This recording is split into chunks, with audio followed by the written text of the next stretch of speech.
Krisis iklim yang terjadi saat ini sudah meresahkan kehidupan masyarakat. Berbagai dampak yang ditimbulkan, mulai dari meningkatnya suhu bumi yang meresahkan kehidupan manusia di dalamnya. Banyak dari masyarakat yang tanpa sadar melakukan perbuatan yang dapat merusak lingkungan, hidup dengan kerusakan itu. Pertanyaannya, maukah kita hidup dengan kerusakan tersebut?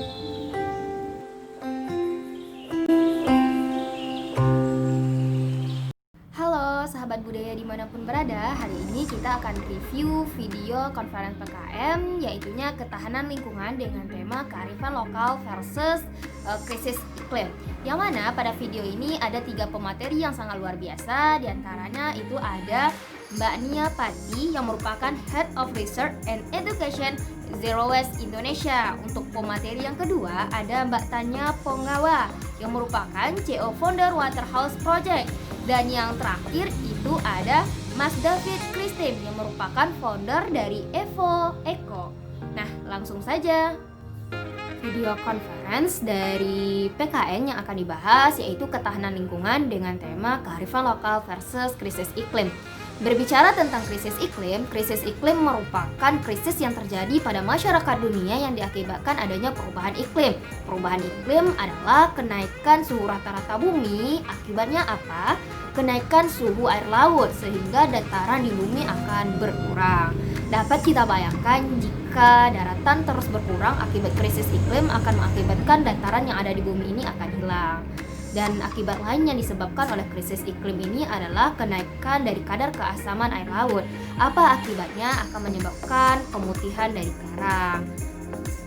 Setelah kita tahu apa akibat yang disebabkan oleh krisis iklim, pasti teman-teman semua bertanya, apa sih yang mengakibatkan terjadinya krisis iklim?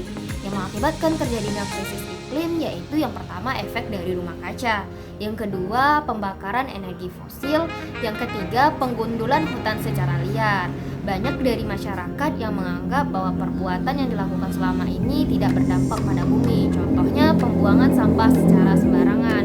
Banyak dari kita yang masih kurang menyadari bahwa sampah ini merupakan tanggung jawab.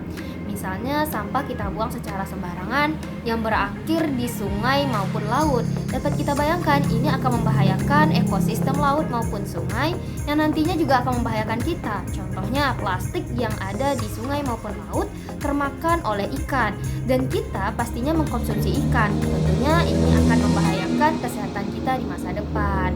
Banyak tindakan yang dapat kita lakukan untuk menjaga bumi. Salah satu yang dilakukan oleh Mbak Nita, pemateri dari konferensi PKN, yaitu Mbak Nita merupakan bagian dari Zero Waste Indonesia. Dapat kita terapkan Zero Waste dalam kehidupan sehari-hari. Zero Waste bukan berarti kita tidak menggunakan plastik dalam kehidupan, namun lebih kepada kita mengurangi penggunaan plastik sekali pakai. Apa tindakan yang dapat kita lakukan untuk menjaga bumi? Yang pertama itu kita menerapkan Zero Waste dalam kehidupan.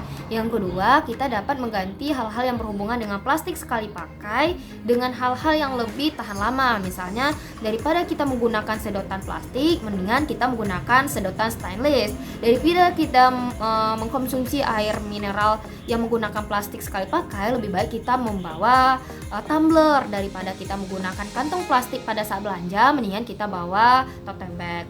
Hal-hal kecil yang dapat kita lakukan untuk menjaga bumi itu lebih baik. Sebenarnya kita dari dahulu sudah menerapkan tanpa nyampah dan menjaga lingkungan. Namun budaya ini muncul karena adanya kebiasaan tak sadar dan tak peduli.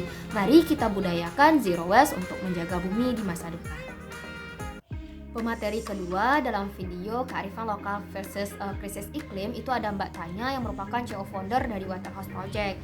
Dimana seperti yang kita ketahui salah satu dampak dari krisis iklim yaitu adanya kemarau yang berkepanjangan. Akibatnya banyak daerah-daerah yang mengalami kekurangan air bersih. Padahal seperti yang kita ketahui Indonesia dikenal sebagai salah satu daerah yang kaya akan sumber daya airnya. Namun pada kenyataannya masih banyak daerah-daerah yang kekurangan air bersih, contohnya yaitu Sumbawa. Mbak Tanya melalui gerakan yang dilakukannya yaitu Waterhouse Project mendekatkan air bersih kepada masyarakat yang masih kekurangan air bersih.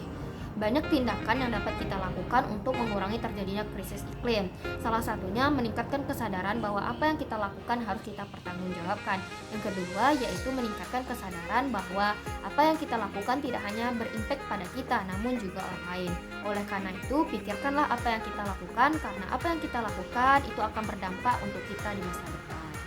Pemateri ketiga dalam video kearifan lokal versus krisis iklim ada Mas David yang merupakan founder dari Evo & Co. Sebenarnya dari dahulu bumi tidak pernah menghasilkan sampah. Yang menghasilkan sampah adalah manusia yang dapat merusak lingkungan. Sebenarnya banyak tindakan yang dapat dilakukan untuk menjaga lingkungan, menjaga bumi. Salah satunya dengan menghasilkan produk-produk yang ramah lingkungan. Salah satu tindakan yang dilakukan oleh Mas David yaitu membuat produk-produk yang ramah lingkungan. Salah satu produknya yaitu adanya gelas yang terbuat dari rumput laut. Sehingga yang biasanya gelas terbuat dari plastik, Mas David merubahnya dari rumput laut yang lebih ramah lingkungan dan tidak merusak lingkungan. Seperti yang kita ketahui bahwa Indonesia dikenal sebagai salah satu penghasil rumput laut terbesar di dunia. Sehingga dengan adanya produk ini dapat memaksimalkan produksi dari rumput laut dan juga menjaga bumi. Mari jaga bumi dengan tindakan-tindakan yang lebih bermanfaat. Melalui video kearifan lokal versus krisis iklim, banyak hal yang dapat kita pelajari, banyak hal yang dapat kita teladani. Mari kita budayakan tanpa nyampah dan menjaga bumi dari sekarang untuk kehidupan kita di masa depan. Sekian video hari ini, sampai jumpa di video selanjutnya.